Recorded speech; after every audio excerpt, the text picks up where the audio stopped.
The idea of doing this project in Rome was because the story lends itself to Rome.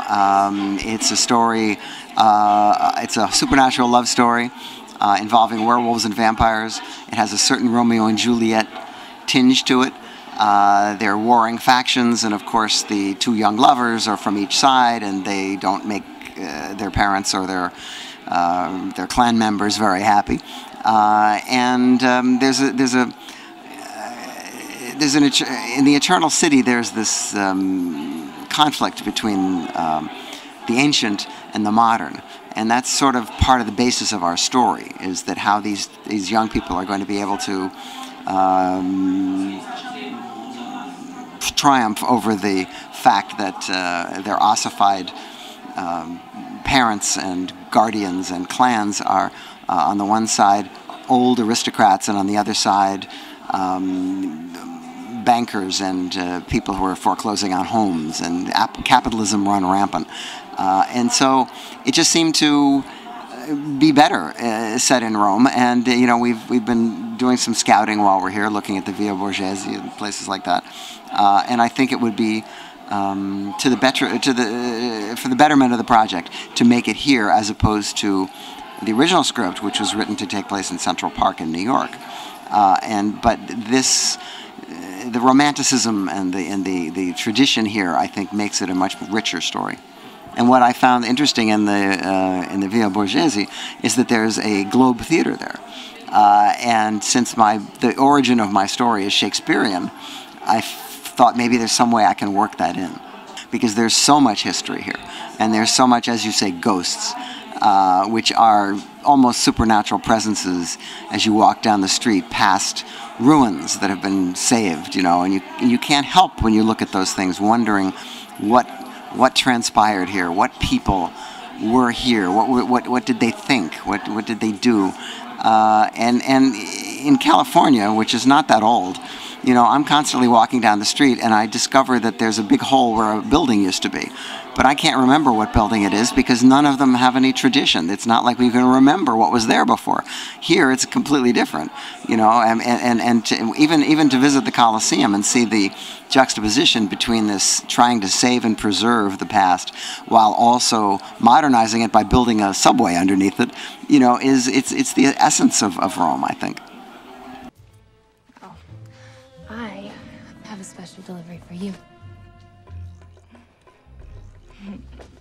You sure you don't want to dry off first? After wedding, the better, baby.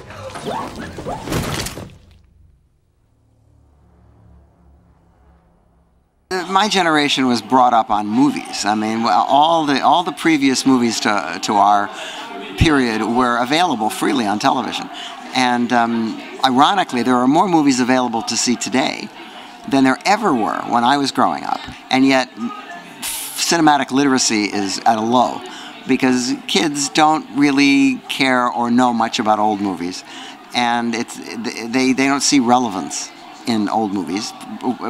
Where's the cell phones? Why aren't they on their cell phones? You know, and so I think the audience for horror movies today is not. It's more sophisticated about the cliches of horror movies, because they've seen them lampooned in movies like Scream. But they don't really have a background in horror movies. I would guarantee you that you could say the name of Frankenstein to a young filmgoer today, and he'll know the name, but he won't have seen the movie. I think it's endemic not just to horror movies, but to movies in general. I think the movies were a 20th century art form, as I understood them, and now the 20th century is over, and now we are going into another era, and we are seeing films made for streaming. We're seeing films made on the internet. We're seeing films made on people's computers that don't have a lot of relation to the classic cinema that I remember. And that's why I started my website, Trailers from Hell, which was an attempt to try to get people to become more familiar with movies that they would not have encountered in their ordinary life. I used to see these movies all the time, but now there's almost no place to see them unless you order them specially. So it's just as hard to make a remake as it was to make the original, maybe even harder. But the people who are pulling the trigger and making the decisions are terrified of doing anything original, because what if it doesn't make money? One John Carter movie is enough to destroy an entire studio. And they are terrified. And that was not a remake. That was a movie that was based on Edgar Rice Burroughs' story that people have been trying to make since the 30s. And so somebody took a flyer and said, okay, let's make it. It didn't work. And now, oh my God, we can't do that again. We can't make any more movies that don't come from a very famous movie or book or video game or comic book. And it's very unfortunate because it's stifling the creativity. How many superhero movies can you see? You know, how many of them, how many times can you go back to the Superman well and tell the origin story again? You know, is there a child over the age of 5 who doesn't know that story? Why would they want to see it again? You know, it's been done perfectly well numerous times.